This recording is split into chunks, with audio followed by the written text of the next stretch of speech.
You suck, you tried that last time and it didn't work. Because we got those voices too, right? So it's whose voice is louder? Who are we going to turn down? Who are we going to turn up? Anything less than your highest will always contain self-sabotage. I walked out of my bedroom one day and walked into my living room, and there were these two ginormous beings in there that rocked my world to the core of my cells. Like I was terrified, absolutely terrified. And then I was also, oh man, I'm getting emotional. I'm just so thankful. Hey everyone, and welcome back to the Shifting Dimensions podcast, where we explore the unseen, the unknown, and the transformative moments that shift our understanding of reality. I'm your host, Jumi Moses, spiritual seeker and metaphysical investigator, exploring the mysteries of existence.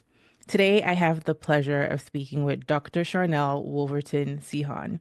Dr. Sharnael is a visionary healer who merges naturopathic medicine, spirituality, and quantum science to guide others toward wholeness. As the founder of Dr. Sharnael True TV and author of 5 transformative books, including The Science of Miracles, Remembering the Frequency of Love, she offers profound insights on health, consciousness, and human potential. Dr. Sharnael, welcome to Shifting Dimensions. It is such a pleasure to have you here. How's it going? Very, very honored to be with you guys today. Thank you for having me. Of course.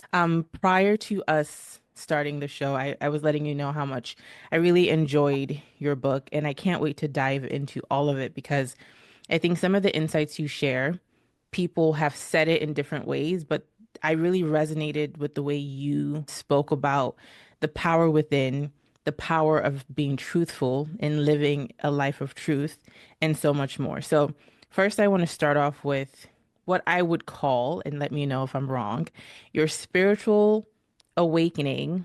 I think it was 2008 or 2009. You had a series of health issues that led you down this path that you're currently on. Could you please speak to that?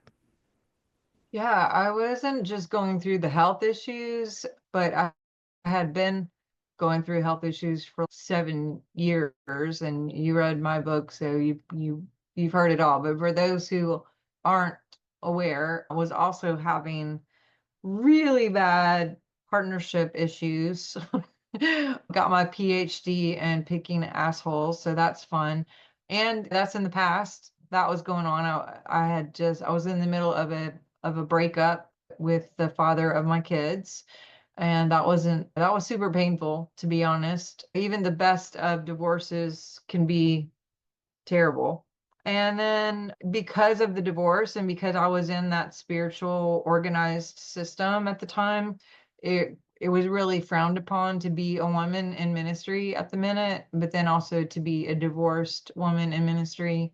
That was like I basically lost my job in many ways because we were on television and we lost all our contracts and just got the boot, which to be looking back was the best thing ever because it really had me take a deep dive into what I actually believe. And I never there were always some things within the organized religion that really I didn't align with anyway, but I thought that that was my only path to service.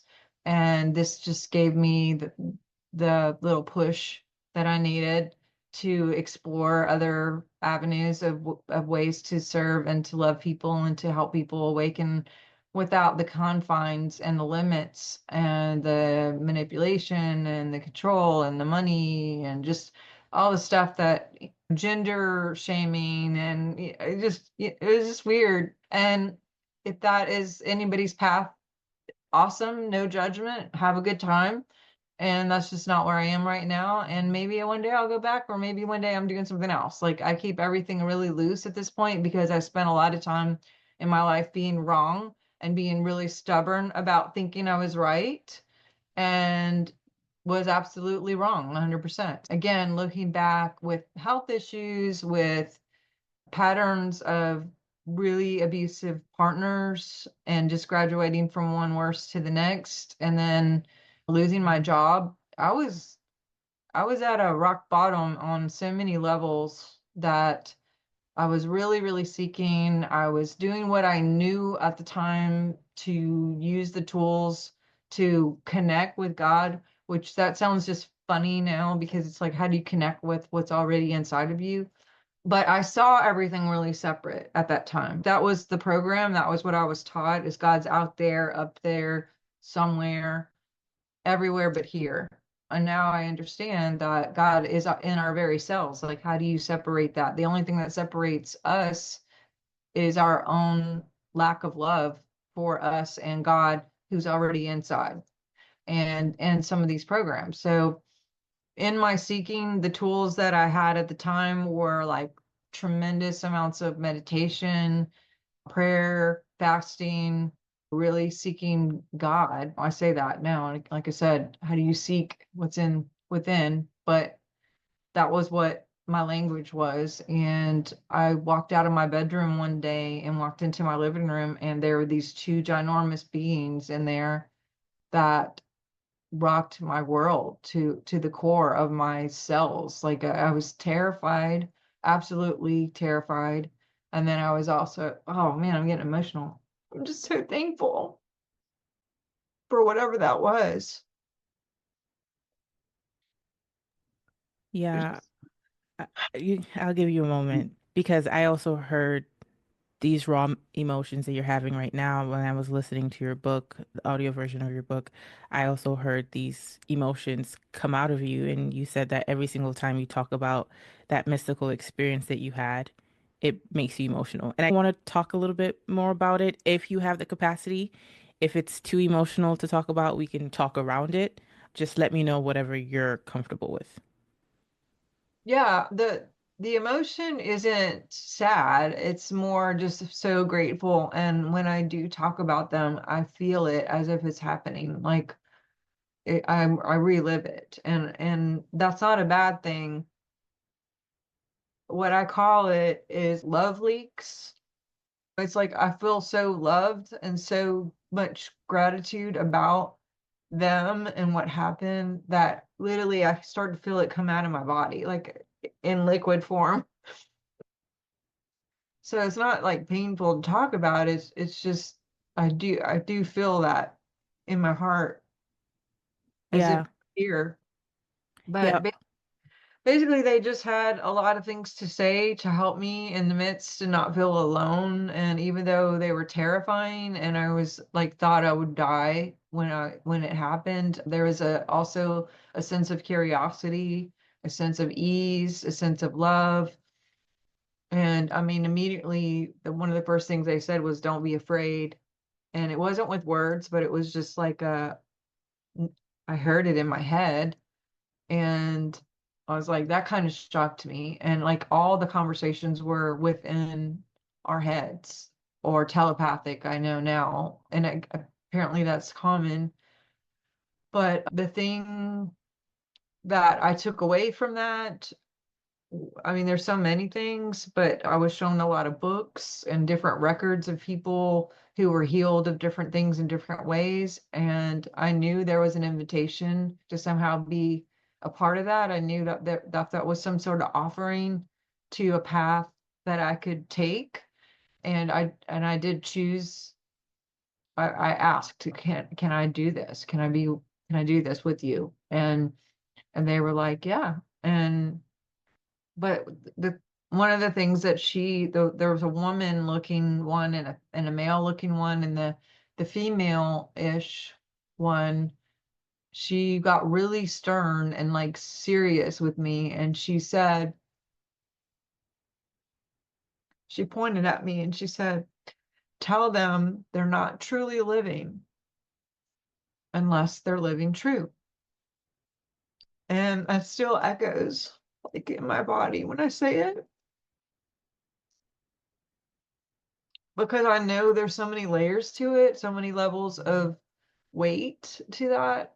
And it means everything that we do, like all the things, whether what you eat or drink or where you go, who you hang out with, who you're married to, where you live, like everything. I mean, it's your entire life, every breath, every whiff of listening to your heart and doing.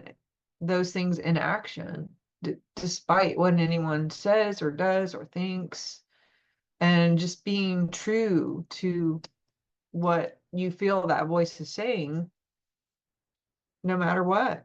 And that has sort of become, that has been my mission from that point on, is just helping remind other people to follow that voice.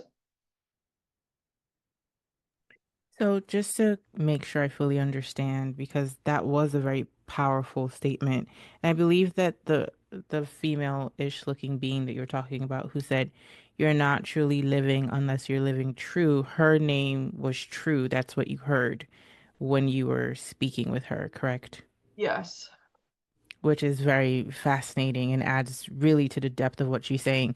So what I'm understanding, and as I was listening to your book, what I got from it is that in order to live true, which you just described, it's the merging of your authentic feelings and what you desire to do with your actions. So, for example, just to give a very simple perspective, is if you ask me what I want to go eat, and I know you like Italian food, but I'm craving Chinese. If I say, oh, yes, let's get Italian, that's not living in my truth. That's not living in truth because I know in my soul, in my spirit, I do want Chinese food, but my actions or my words are not aligning with my true feelings. Yep. All the way down to even what grocery store you go to. Maybe it's different every time, what time you go. Do you call your grandmother?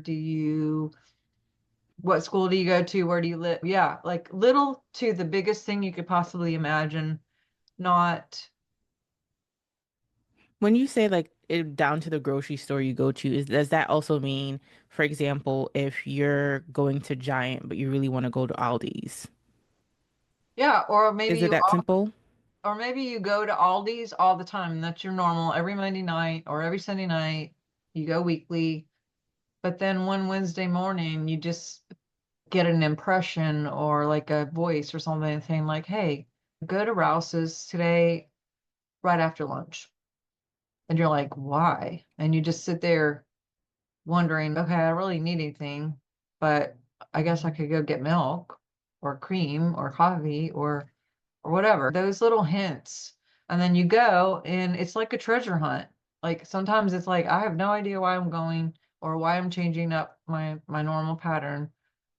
And sometimes I find out and it's really obvious and it's, whoa, thank you. That was so cool. And then sometimes you don't find out till a year later and you went and it was like really non like celebrated or just super boring, or you're just like go home shaking your head like what was that about? And then a year later somebody ran into that moment a year ago, invited you to some other thing that opened the door for 29 things for you, and you're like, oh, no wonder I went to that thing that seemed so uneventful, but it was actually the biggest thing for my whole future just because I was listening. And I've had that happen. I went to a conference one time, pregnant, not feeling well, super nauseous. It was in Kansas City. I didn't know anyone there. I wasn't speaking, so it wasn't, I was gonna have to pay to go. It wasn't like I was the speaker. And it made no sense. I didn't really know anybody except for a couple people who were speaking there, and I didn't know them very well. I would have had to take my 3-year-old with me, which is not convenient at all. Being pregnant 5 months and having a baby and being sick, nauseous. But I went, and the whole time I was miserable. They put me up in this bunk bed teenager situation, hosting me there, and it was loud. I didn't sleep for 3 days. I cried mostly because I was like, why am I here? I want to go home. I don't feel good, and it's too loud, and I'm so tired. And I did meet a few people, but I literally was on the plane crying all the way home, going, what the hell was that? Like, why? And I just had to, I didn't have to, but I trusted. I was like, whatever, one day I'll know. And about a few months later, I got a phone call from one of the people that I met who was sitting behind me most of the time of the meeting. And she said, hey, remember when you told me that encounter that you had with this, this, and this? I have a lady who has this television show and she had a similar thing. She wants to meet with you. Will you come? She'll fly you up to Idaho and she wants to meet with you. And I'm like, I don't know this lady. I don't know anything about TV. I didn't know what this was about. Seemed really weird. But I was like, okay, sure. And she was paying for everything. I get up there. They gave me the red carpet treatment, met with this woman, talked to her, went to the meeting that night. She had me on the second row. She literally called me up in front of everybody, ordained me in full-time ministry.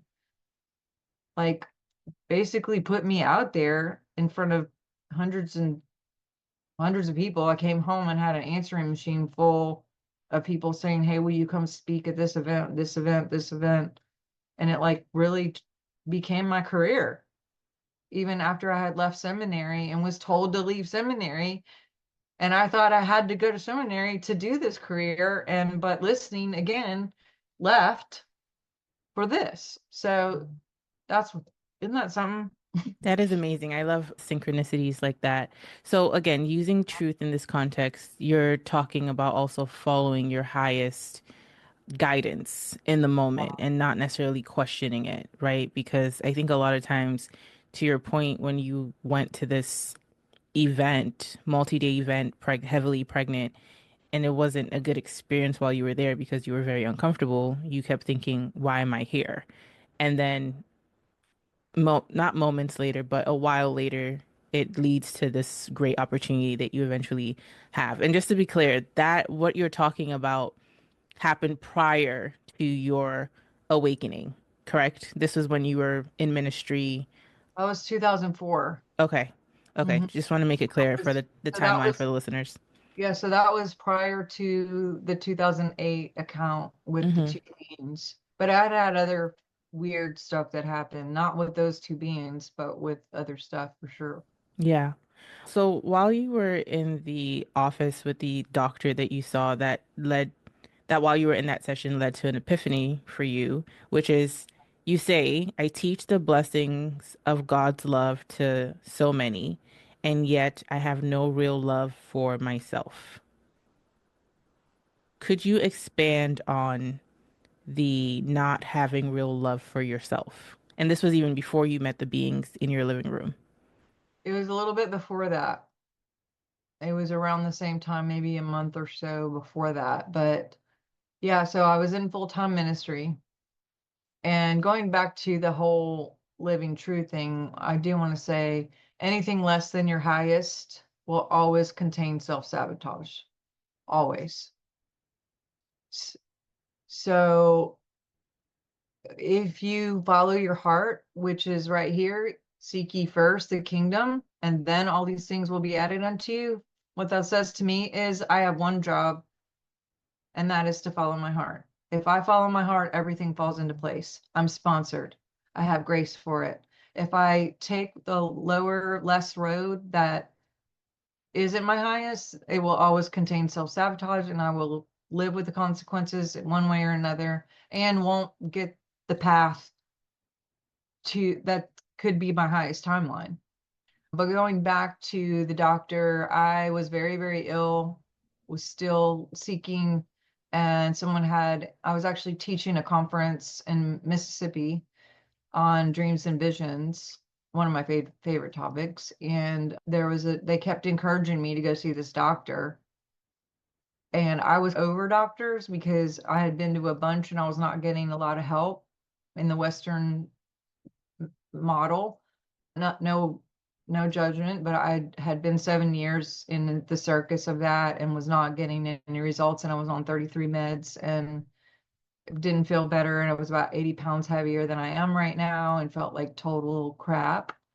And they kept encouraging me to go see this guy. And I was just like, yeah, I think I'm okay. Peace out. I don't need to see another doctor. But they just kept saying, no, he's different. He's got all these weird machines and you have to experience him. And I had had three dreams up to that point, and the dream kept saying, it's time to meet Will. It's time to meet Will. And I'm like, who's Will? I'm calling my office going, is there a Will at a pastor? Or is there a conference with a Pastor Will or William or Bill or Billy? And everyone kept saying, we don't see anything. Not that we know of. And but it kept coming. And the third time, I'm still like, is there a William, a Willie, Will, Bill, Billy, anything? No, no, no, no, no. So fast forward, here I am, Mississippi, go see this doctor. No, his name wasn't Will. But one of the first things that he did is he gave me this piece of paper. I'm hooked up to all these machines. I fill out all the paperwork. He doesn't even look at it. Then he hands me this clipboard, and when he does, it sounds like Pac-Man just died. I mean, it's like game over sound. And the doctor's like scratching his head. I could see him right now. He's like giving me this very worried look, like you don't want to see on your doctor's face as he's scratching his head in like confusion. And I was like, what is the deal? And I've never seen that before. Normally people will read what's on the paper and then there's a response, but you just touch the paper and there's a response. And so I was just like, what's on the paper? And the paper basically said, you are loved, you have a call, you have a purpose, everyone loves you, you're beautiful, like all these really flowery things. And so I'm looking at them and I don't get it. I'm like, I don't like what? What? I don't understand. And he basically says, literally, you don't agree with anything on the paper. Your body is rejecting it. And I could have crawled like in the floor and hid. Like I just was so embarrassed. I did not want to tell him what I did for a living, and I was praying to God he would not ask me what I did for a living, because how terrible would it be to say, "Oh, I teach this all over the world and I have been for 17 years, but look at me, I don't represent this at all, and I don't even believe it about me." How bad is that? Like not being the best rep for Christ or God or love or whatever you call this. And yeah, I was fully prepared to just, if he asked, I was going to be like, I'm a pro bowler or a photographer. I'm anything but represent God. And so he didn't ask me, thank goodness. But I said, what do I do? Like, how do I fix this? And he was like, give me the paper. So he takes the clipboard back, he writes something on the top, and then he gives it back to me. And when he does, all the machines are fine, everybody's good. I was like, what did you do? What's going on? And I look and there's no difference on the paper except for two words at the top, I and will. And I'm like, what does that even mean? And he was like, I want you to get in the mirror, look at your eyeballs, make eye contact, and I want you to say, I will that I am beautiful, I will that I have a purpose, I will that I'm loved. Go through the whole paper and then train your body until you believe it, until it's real to you. Because he said your will is 400,000 times stronger than your spirit, and you can actually override your will. As I'm sitting there, I'm literally all of a sudden hearing, it's time to meet Will. And I was like, oh, okay. So everything's sort of like connected at that point, and I realized there was something in the subconscious that obviously didn't agree with anything on the paper. And how in the world would I get to the point where I could believe those things on the paper? Like, besides doing what he said, staring at the mirror and doing the whole mantra thing, that really opened up my eyes to be like, I don't got to, I get to remember who I am in God, in love, in action, and love myself. And not just talk about loving myself, but actually really love myself, if that makes sense. It makes perfect sense. And I'm very fascinated by the word will because I think what you're talking about, right, could be described as affirmations. So somebody might say, I am, etc. But it said, the doctor wrote, I am will. And you said that will is stronger than your spirit, and the will can actually override the spirit, correct? Could we expand on that a little bit more so that the listeners really fully understand that? What's the significance of the word will in addition to I am? First of all, it's interesting that you're bringing this up in the timing of this, because I was just watching a little bit of a study last night on the internet, and choose to remember, I think I saved it. It might be on my Instagram today, but it talks about willpower, and it talks about a certain part of the brain that is bigger on some people than it is for other people. And they're calling it the willpower area. And they're seeing that it's bigger in like athletes and other people who have had to overcome challenges that they did the things even though they didn't necessarily feel it, but they did it without the feeling until it was a muscle that was like used enough to actually make themselves believe it. And it enlarges with practice. The other thing that I was looking up into is how alcohol and marijuana, to be specific, will actually turn off all the creativity within the brain, except for one little part that makes us think that we have creativity, just with the other part, and it completely turns off will. And the guy was saying things like, just go get around someone who smokes or drinks a bunch, and you're going to see there's absolutely no will at all, like to make decisions or actually decide anything or give a care. And so I say all that, and there's a lot of science to entities with those things anyway, on conscious level and on biofeedback, it'll show. But going back, if spirit is that little voice, big voice, depending on how loud you hear it, and or synchronicities that we keep creating to magnify back to us to show us the way, because everything that we need or require is within and it's radiating out and coming back to us as a gift.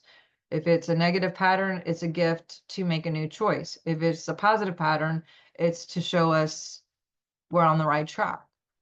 And with if you have a voice that's telling you to do something and everything on the outside and everything even on the inside is just like, wow, no way. But that little part of your brain that you may be able to get bigger by just going, it sucks and it's going to be hard and everyone will hate this but me. But I'm going to be sponsored because I'm going to take this road and because I will it, and my will can and your will can override that voice. So even the little voice could say, go do this, and you're like, no, I'm going to go do this anyway. And you can override it. But when you're aligning with God's will, that is the little voice, just bigger. And or sometimes we have those little voices that aren't God at all, but it's just like the subconscious or some sort of program that we heard, oh, you'll never make it, you suck, you tried that last time and it didn't work. Because we got those voices too, right? So it's whose voice is louder, who are we going to turn down, who are we going to turn up, and identifying who's who in the zoo with all the with all the voices in there, if that makes sense. I'm trying hard to understand everything you're saying. It does make sense to me, but I want to clarify for the listeners and also for myself. It sounds like it goes beyond affirmations, right? So, for example, someone could say, I am beautiful. Even though they don't believe that they're beautiful, they can repeat it certain number of times. At least the science behind affirmations is if you repeat something enough times, your brain will start to believe, your body, everything will start to believe that you are in fact beautiful. But what it sounds like you're saying from the will part, especially using the example about will within athletes and their brain and everything, it sounds if you're trying to do something that maybe your belief system doesn't believe that you can do it, your your body is reacting in a way that's saying you can't do it. The will is a command to go for it regardless. It sounds, I don't want to say an immediate shift, but it sounds like a more hardware reset that's supposed to be faster than the typical affirmations. And I'm trying to make it make sense, but let me know if I'm understanding what you've been describing. Separate it all from affirmations because in this particular specific situation, he was using affirmations saying, I want you to say, I will that I am beautiful. I will that I am, because he wanted my will to take over in those areas. And separately, you can like have, like my daughter wanted to be cheerleader. She'd never taken gymnastics. She was like fifth grade. I think it was fifth grade. Or no, she was 13, however old you are. And who am I to say, oh, you're not going to make cheerleader? That's crazy. Although some parents would say that, and maybe even her friends would say that, if she heard that little voice in there that said, go try out for cheerleader, and she did believe it or she didn't believe it, she could just still go out and try, and her will could take over and she could make it with that entrainment of just making that choice and choosing no matter what's around her, no matter what's inside, of just building that muscle of the willpower.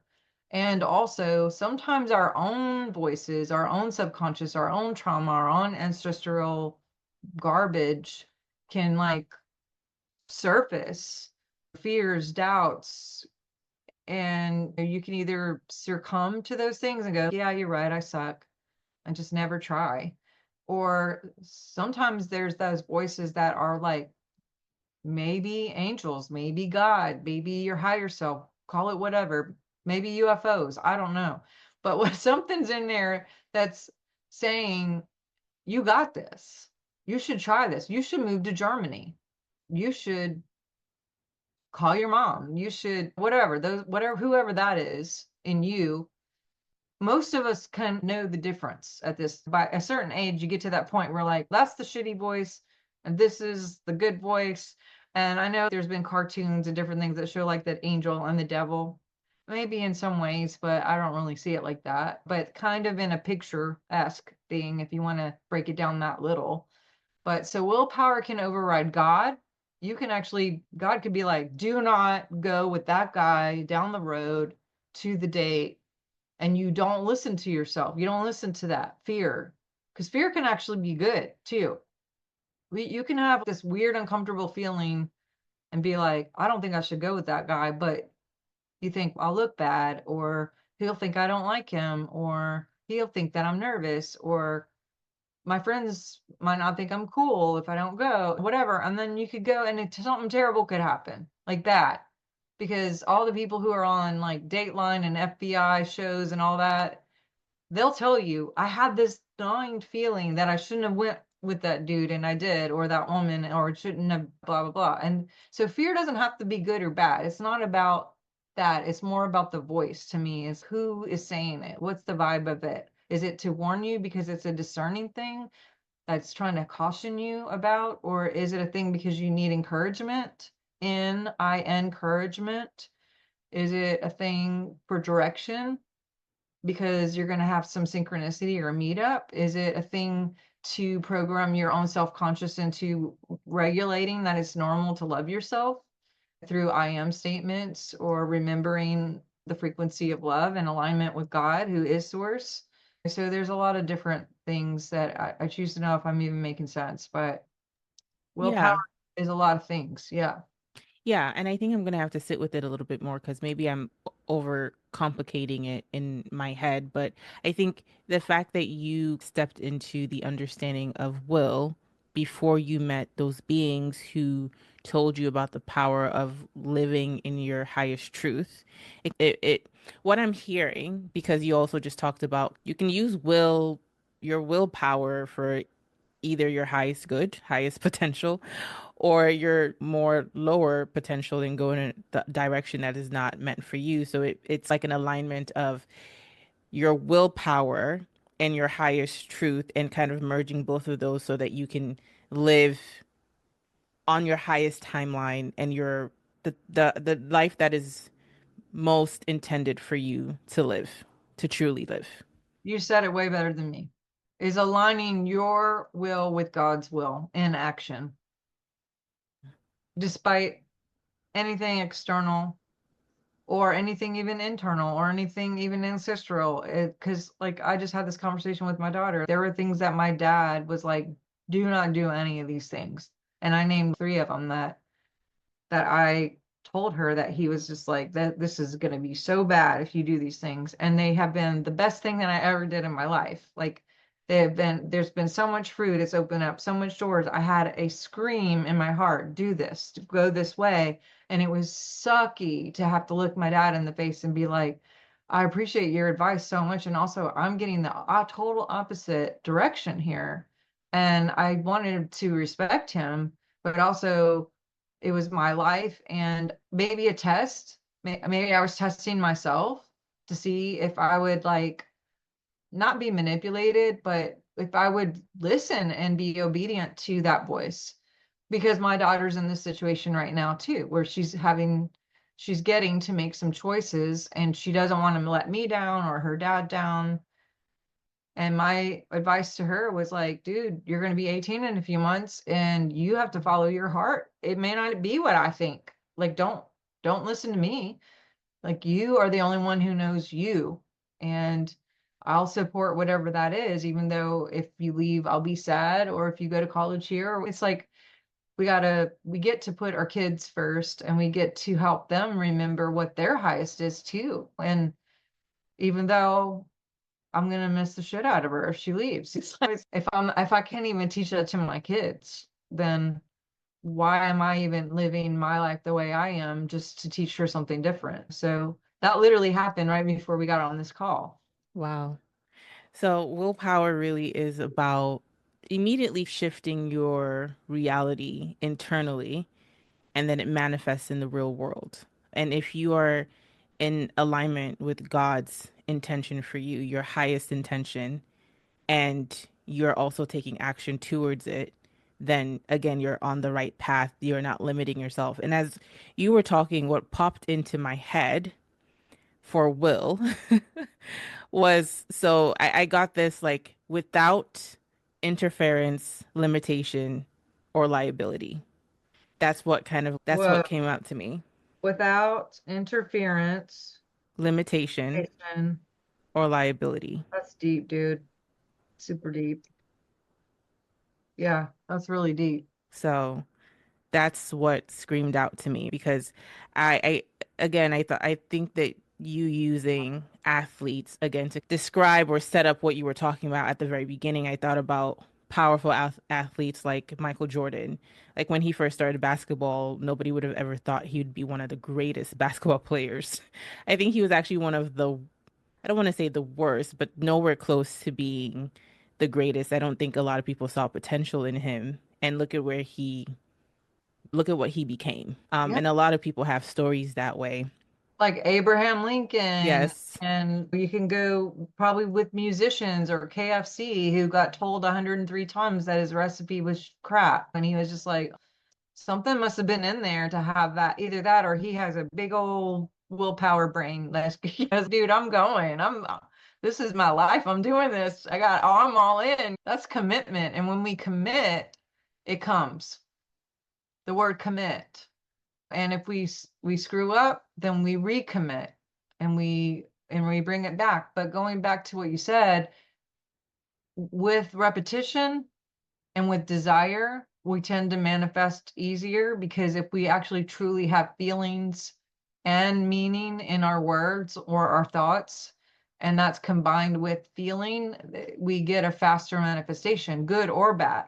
Meaning someone could say, they're attacking me, and they really mean it. Guess what? They're going to get attacked.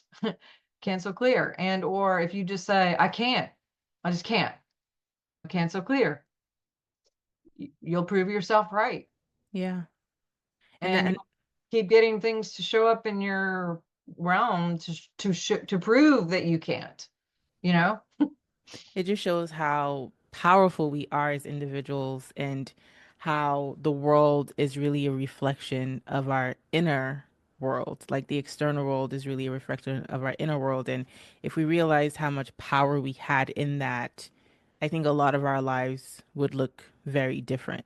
And I know it's easier said than done. And I like that you gave the disclaimer about if you think someone is attacking you and you are in resonance, mind, body, spirit, then that's what you're going to see in your external world. Because, of course, people who are listening to this, right, when we talk about following your highest truth, going back a little bit to the beginning of what we're talking about, following your highest truth, someone could say, my highest truth right now is that I'm super angry and I want to punch the person in the face that's making me angry. And if I hold myself back, is that me not following my highest truth? What would you say to that? I don't think, I think if there's harm involved with other people, then there's a line that's crossed for sure, in my opinion. I Yeah. think once you start breaking laws and or doing any harm, not just physically, but even like electronically or mentally or spiritually, that is going against some major boundaries energetically, because when you put something out on the internet, to the level that you put it out is the level you'll get it back. And there's scripture about that. To the measure that you give ear to that is the measure you give back. So you could talk shit about someone, someone's going to talk shit about you. And And if you put it on the digital, you've read my book, the digital world right now is giving manifestation a whole new level because instantly someone can post something on there, even if it's about themselves or about someone else, and there's immediate agreement with however many friends you have and also how many friends they have. So it gives more energy to the statement that you make or the image that you make. Like people will put pictures of someone in the hospital with tubes coming out everywhere or something. And they're like, oh, pray for my friend Johnny or whatever. And they show him in the worst condition. Guess what? The imagery of that holds him to that space. Times every person who saw that and all of their friends, instead of putting a very good image of him in his best day and say, please envision Johnny in his best, send prayers, blah, blah, blah. And then we hold that image. That is amazing power there through imagery. And there's so much science behind that so going back to punching someone in the face, any kind of harm, whether it's physical, mental, spiritual, or even in your mind, because you can shit talk someone in your mind and you're still affecting them over there because of entanglement. Anything you focus on will get bigger, and your limbic system cannot tell the difference between what's really happening and what you give someone else versus whether it's money or a judgment. If I think something bad about someone, literally my body receives it as I'm thinking that about me, and all the chemicals release that that's me because there is no them, where everyone is just me pushed out anyway. Anything I do or think about anyone or write down about anyone or do bodily harm to anyone, it's going to ricochet so fast. And I mean, and it's getting faster and faster as we speak because there's more energy on the planet and there's more emotion on the planet. And if you put repetition and emotion and then added the collective to it, boom, we're manifesting so fast, good or bad, all the time, faster than ever. So I love that you said that, right? Because I think it's important for people to understand that if your intentions or your highest truth in the moment is going to cause harm to other people or cause harm to yourself, self-sabotage, that's really not in your highest alignment. So you probably want to stay clear of that. But to your point about, for example, people are manifesting a lot faster online because once you put out imagery out there, whether good or bad, you have a collective of people holding that energy for you, right? So it comes back faster. It comes to you faster, good or bad. But, you also talked about in your mind, if you may not judge someone verbally or say it out loud or post it online, just the fact that you have those thoughts could also, that energy still goes out into the world. It has a ripple effect. But the truth is, we're human beings. So, of course, even the best of us get annoyed by people very often. You know what I mean? Someone could step on your shoe by accident. Somebody could just be super rude to you. And of course, you're going to think, wow, this person is who they are. You're not going to have nice words to say to them. How can we not be super anxious over all the thoughts that we have? Because we're being bombarded with thoughts all the time. And sometimes we pick up thoughts that are not ours. Like when I'm in a crowd of people, I might start having thoughts that I'm like, where did this come from? This doesn't even seem like something I'd be thinking about, but yet it's in my head. Or I start to feel bad about myself because the people I'm around feel bad about themselves. So how do we make sure that we're not being super anxious or overwhelmed by the quote unquote negative thoughts that we're having? That's such a great question. For me, I try to be aware of being aware, and I try to sift through the voices. And if I envision, and I think I talked about this in the book, if I'm standing on top of a hill in front of a car and I and it's a manual, not an automatic, and you take it out of the shift and that car starts to go down the hill, you could probably stop it like up here. But if you're down here and the car gets out of shift, by the time the momentum comes down, I mean, it's not a good deal. So if we are aware of what we are aware of, meaning our thoughts, our words, our feelings, everything we're putting out, everything that's coming in, all of our five senses and more. I'm sure I mean, people say there's up to 16 senses, but then we can be like gatekeepers in a way to stop it before it gets too much. And the best way that I have been able to deal with my own thoughts, because I was on autopilot for 25 years, the first maybe 30 years of my life, where I didn't even know what I was thinking until I sat down and I kept hearing the voice, what are you thinking? What are you thinking? And I would stop myself and go, oh, what am I thinking? And then I would catch myself thinking like the dumbest stuff, like things that did not matter. I heard whatever's beautiful, whatever's good news, what is good report, think on these things. That's what I heard. And I was like, so then I started driving down the road and I would hear, what are you thinking? And I'd be like, oh, I was thinking about this. Is that good news? Is that good report? Oh, crap. And so at first I would start saying, oh, don't think about that. And I would try to make myself not think about it. I would resist it. But I realized the more I tried not to think about it, energy doesn't know the difference. And energy would be like, this must be really important because she's trying so hard not to think about it that we're going to just keep it right there because it it's the same thing. If not thinking about it and thinking about it is still thinking about it. So then I realized replacing it is faster. If I have, not if, but I have a few mantras that I have in my holster at all time. I say holster because I pictured myself like some kind of digital love cowboy with these decrees at my side. Anytime something comes in, I'm just like prepared in action to be like, God is the only power and presence acting here, or I am my permanent victory in the light, or only God touches me, only God sees me, only God hears. Whatever, make up your thing. I am divine love. I radiate light. I shine light. Yeah, I usually have three, and my three are God is the only power and presence acting here. And then only God touches me, only God sees me, only God feels me, only God hears me. And then I am the ascended Jesus Christ, permanent love and victory, already attained in my, only victorious in my marriage and my purpose, and fill in the blank on that part, meaning I just radiate love all the time. Nothing can come in except for love. Nothing can talk to me except for love. Only love will hear me, meaning I'm going to say something and they're going to hear exactly what love would say, not make up their own thing of what they thought I said and then be like, no, you said this. No, this is what I said. And that's what I meant. Because if I replace instead of try to push away, then I have something to focus on.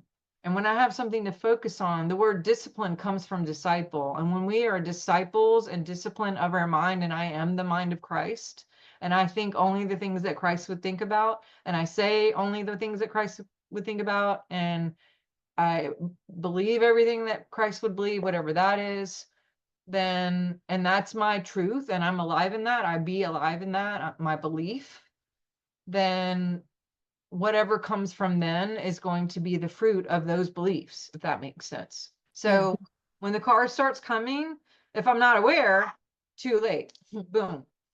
But if I stay in my awareness as much as I possibly can, the minute it creeps in, and it especially seems to happen at night, right when I'm going to bed. Like, I don't know about you, but when it's quiet, that's when I hear my dog barking, sorry. When it's quiet, that's when I tend to ruminate on what I'm going to do tomorrow. What should I have said to that lady? What do I do about this situation? Like all the A, B, C, D, E, F, G scenarios that could be there that I'm worried about for no reason that could probably never happen, but I'm making up all the shit. And instead, stop. God is the only power and presence here. And if I have to say it 100 times until I finally sleep, then at least I'm going to sleep to something that's programming my subconscious to expect miracles and have a victorious result instead of creating something by default. Beautiful. Is that why you say that we're gods in action? Yes, God in action is a miracle.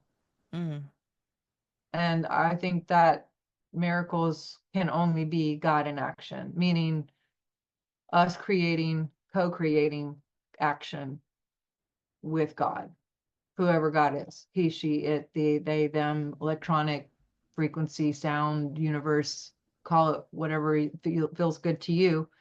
There's something out there that made us, although there's people who believe there isn't. I think there is, but that's just me.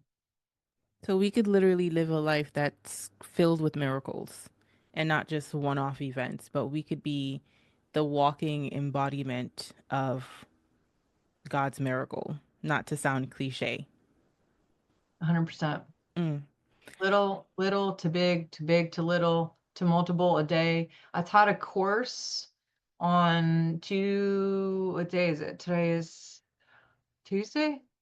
I taught a course on Saturday, and it was maybe 150 people. And I've already had 40 people contact me and tell me miracles that they had from it. A matter of fact, what's hilarious, do you ever watch The Office? Have you ever seen that? I've seen so many clips of it, and I know that I would love it, but I haven't actually sat down to watch the whole series. The David Wallace is the boss of Michael Carell, or Steve Carell, I mean, Michael in The Office, and he's a friend of ours. And he found out I was coming to LA for this conference I was teaching, and he had read my book and he wanted to meet up and me sign his book and just us chill out and talk and stuff and meet my husband. And we met like a year ago at a Matchbox 20 concert, another miracle. And so here I am like going, this guy wants to meet it. Like, it's crazy. I mean, I like love this guy. Their show got me through cancer. Like, I laughed so hard and I watched it over and over and over and got me through like breakups and death. And it still is like a pickup for me, like emotionally, physically, mentally, chemistry wise. And so for him to want my book signed, and I've watched him for all these years. Anyway, I'm like, I teach my class. We're gonna meet up after. There's a little Starbucks down in the hotel, and my husband picks like the table closest to the door. And I'm like, we can't sit here. If he sits here, people are gonna come up all day wanting his autograph. He's very noticeable, tall man, 6'2" or something, and he's on a lot of movies and shows. Like he's not gonna be private at all. And but yeah, he came and I said we can move, and then he was like, no, this is cool, and I'm like, okay. So we stayed, and while we were there, people kept coming to tell me their miracles and which was like, oh, I got to tell you blah, blah blah, and like he was just sitting there and I'm like thinking they're coming to talk to him, and they were coming to tell me about miracles, and I've had several since then, to the point where he was like, maybe I should have went to your meeting, it sounds like you had a really good time, and that kind of stuff, which was also a miracle to me because I didn't even know if anyone would show up for this meeting that I was doing, let alone this guy show up to want my book signed, like someone that I really look up to. So it can be super fun, and the most unexpected situations can happen. Like, I did not ever wake up a year ago and go, I'm going to be in LA at Starbucks with David Wallace and he's going to want my book signed and people are going to want me to sign their books. And you can't make this stuff up. All I've done is God is the only power presence acting here, and outcome mapping my future to win-wins and victory and miracles and things like that. And it's fun to get the reports. I always tell people who read the book, please let me know report your miracles to me. And I love that people actually do, because I get to hear all the time like the fruit of what they're doing, applying these tools in their own life and seeing these great results. And I like feel so like excited that the world is changing and we can get to this tipping point where everyone's in miracles all the time. How would you define miracles to the listeners? Because I want to make sure that we're all on the same page. Because someone could be listening to this and thinking, oh, a miracle is a like once in a while occurrence. What does she mean that your life could be filled with miracles? Yeah, miracles to me can mean life. I mean, I'm literally, how long have we been sitting here? And neither of us had to tell our heart to beat. We're not like, dude, keep beating, okay? Keep going. We're not we're not consciously regulating our temperature of our body or making our blood flow. Right now, we're both healing. Everyone who's listening is healing and their heart's beating and they're breathing in and out. And until I read this book by Og Mandino about the miracle of life, I don't think I would have had so much gratitude about life. But there's so much resistance to even getting born. Like the chances of any of us even being here right now in this season, in this time at all, or even made it to Earth in this Earth suit at all, is so slim to be alive at all. And I mean, I really had a death wish. I had a few. Like, I tried to kill myself. Like, I did not like being here. I had zero F's about being here until I read that book and I was like, dude, I'm here for a reason. There Yeah. must be some reason why we're here. Like, what people say, go big or go home. I say, stay home and go freaking big. Like, Mm, let's do this. So, miracles can be just life. Miracles can be synchronicities. Meeting an actor that you really freaking love and he wants you to sign his book. Like, what? You know, the book that I wrote that he bought off Amazon. I didn't even give him, you know what I mean? That's weird, but cool. And, or, finding money in your pocket or getting a check in the mail or meeting the love of your life or running into someone that you haven't talked to in 20 years or just thinking about someone and then the thought of them, they call you 10 minutes later. Or even me and you having some conversations that literally I just read about willpower last night and I just had that thing with my daughter. So that was all stepping stones for me to talk about this today and for somebody to hear it that needs it. Like synchronicities are huge to me as far as miracles go. What is your definition? I'm curious. honestly, my definition of miracles are the constant synchronicities that I see throughout the day, no matter how little they are. For example, I'm really big on seeing number synchronicities, and they change depending on the season that I am in my life. And I've been seeing a lot of repeating ones and threes. So 1033, 1133, 133. So every single time I see it, when I'm not even thinking about it, I'm like, it feels like a miracle to see that. So that's how I would define miracles, but I also love how you just defined it. And I'm going to adopt that definition as well, which is just life itself is a miracle. The fact that we're sitting here, we're not telling our heart to beat, we're able to breathe freely, we're having such an amazing, beautiful conversation. And our intention is to continue to spread light and love into the world. So this conversation in and of itself is a miracle, right? Because of all the actions we've taken to lead us to this point. So I love what you said, and I'm glad that I asked that question because I almost didn't. In your book and in the work that you do, and you alluded to this in the conversation as well, you talk a lot about the need to not judge, the need to release judgment. And I love what you said earlier in the conversation and also in your book. It's like sometimes you're judging someone because you're actually judging yourself. And a lot of the things I've grown in and released judgment in are the same things I release judgment in for myself. So I know that when I'm elevating my consciousness and I'm developing more compassion for myself in certain areas, I realize that I am no longer judgmental to people who are doing things that I would be hard on myself for doing or thinking about in the past. So I could see how there's really no separation. Like the more you judge others, you're really just judging yourself.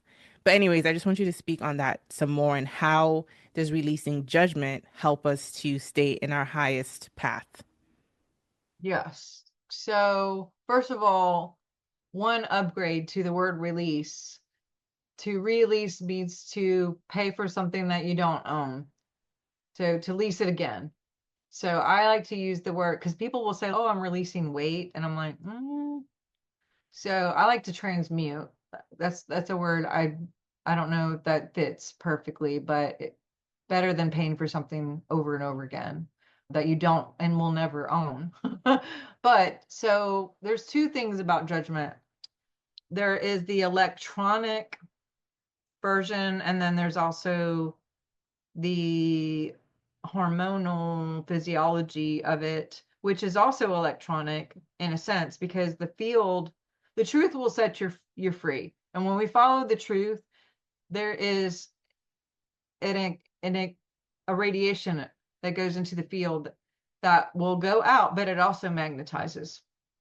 So anytime we live in truth and follow truth and be true and embody truth and talk about truth and choose truth, that is the radiation, but also the magnet. So you keep getting more true things, more true partnership, more true collaborations, more true maybe business opportunities or new friends that are actual loyal collaborators, not takers.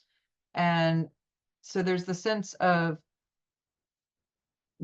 that living in the not judging because anything that hmm. So the limbic system can't tell the difference between you or me. It cannot tell the difference. If I gave you something, I register it as I gave myself something. That's why it feels so amazing when we do give, even if it's here's $10 to a stranger, or here's some clothes that I don't really wear, but I know you need them.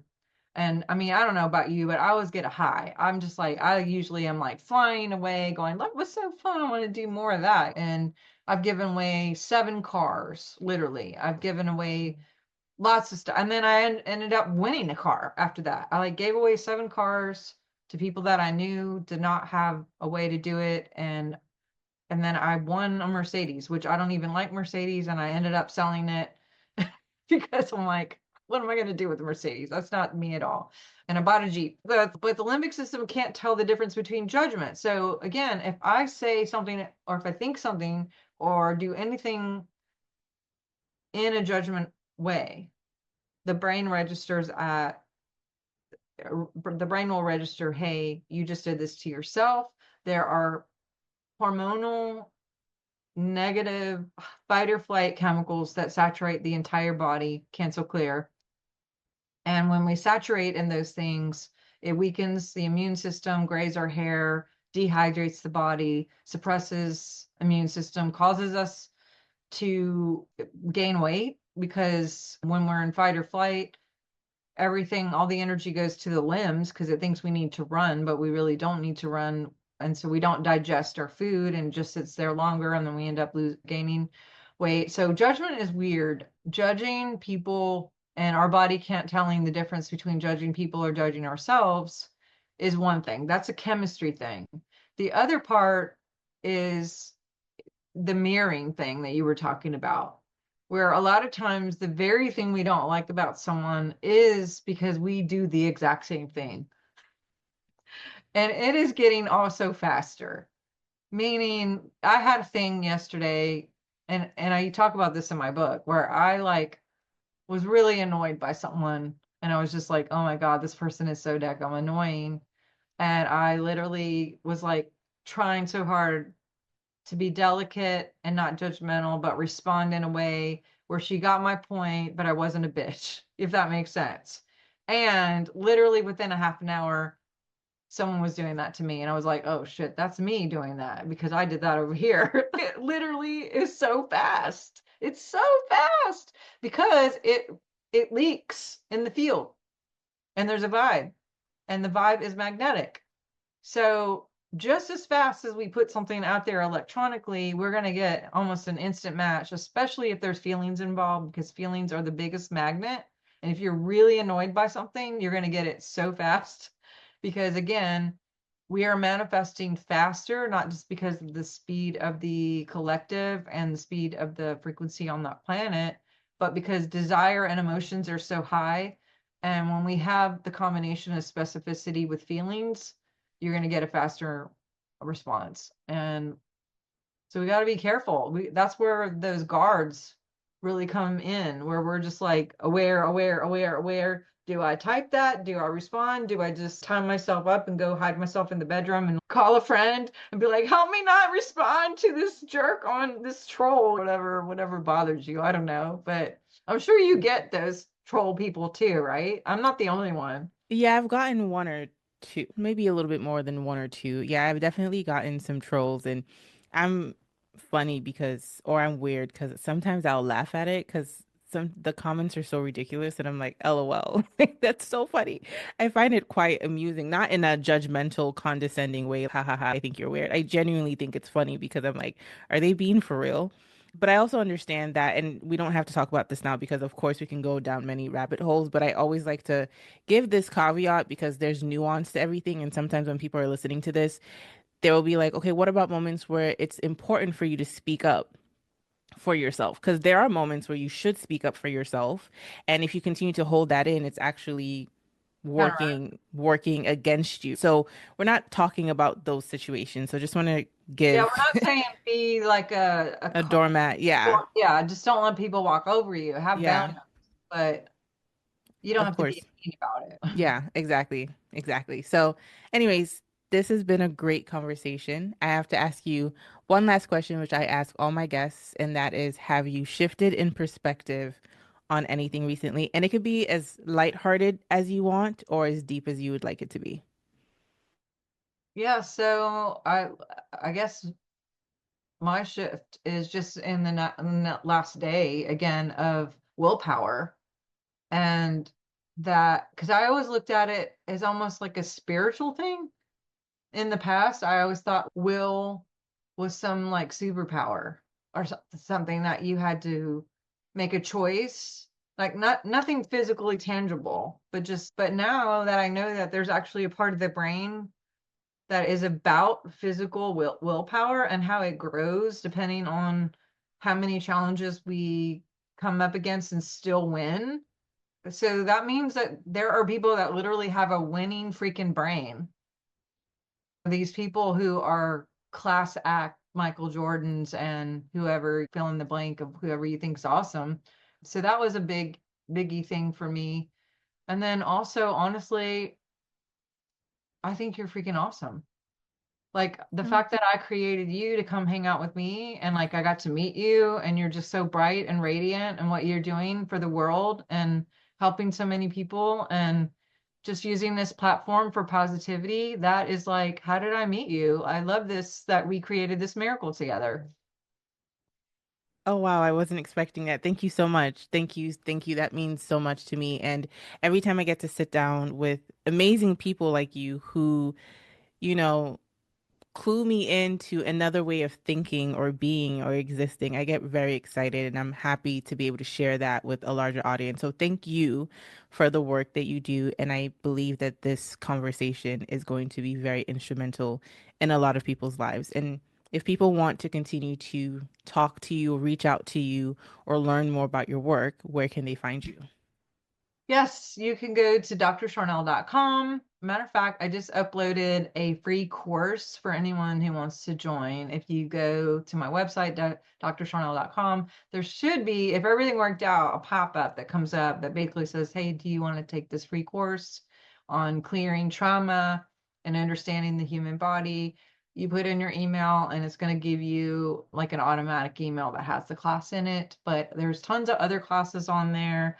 I have a lot of teachings that are free as well. I have my podcast that's every Thursday at 7. I mean, I'm sorry, at it used to be at 7, it's at noon now. We have a lot of cool people that are fun and actually David Wallace was on with us from The Office. That was fun. But yeah, we have actors and actresses and authors and speakers and energy people and Bigfoot people and UFO people and we talk about pretty much anything. But yeah, and also I do biofeedback with people. My books are there. I do soul audits. I also work with people one on one because since that encounter that I had, I have somehow been able to have this ability to listen just a few minutes to people and find people's snag and then we clear it through language and or like just steering them in a different direction mentally and belief system wise and deprogram and reprogram people and shift them into their miracles. And that's what I did at the workshop Saturday. And like I said, I already had 40 people respond back with some pretty big stuff like money coming back that someone owed them forever, partnership, estranged relationships back, things that like in their mind would never have happened and they're happening. And I love working with people one on one with that. And then I also have a course that I'm teaching on the 2nd of March about that, but I'm going to do it online if this airs by then. But yeah, and I see that you have a lot of books back there. You A look lot so, of, yeah, I do. A lot of them I still need to read, but at this point I'm just hoarding them. But yes, I have a little mini library here. you're quite the teacher yourself. I see you teaching and writing your own stuff if you haven't already. Yeah, no, I haven't already. It's interesting that writing keeps coming up because I'm like, I've never seen myself as a writer, but I've been getting that a lot recently. So I'm like, okay, maybe this is God speaking through you guys, and I need to pay more attention and start taking I'll action. write your endorsement. Just hit me up when you're ready. Thank you. I really appreciate it, Dr. Sharnael. Thank you for stopping by Shifting Dimensions.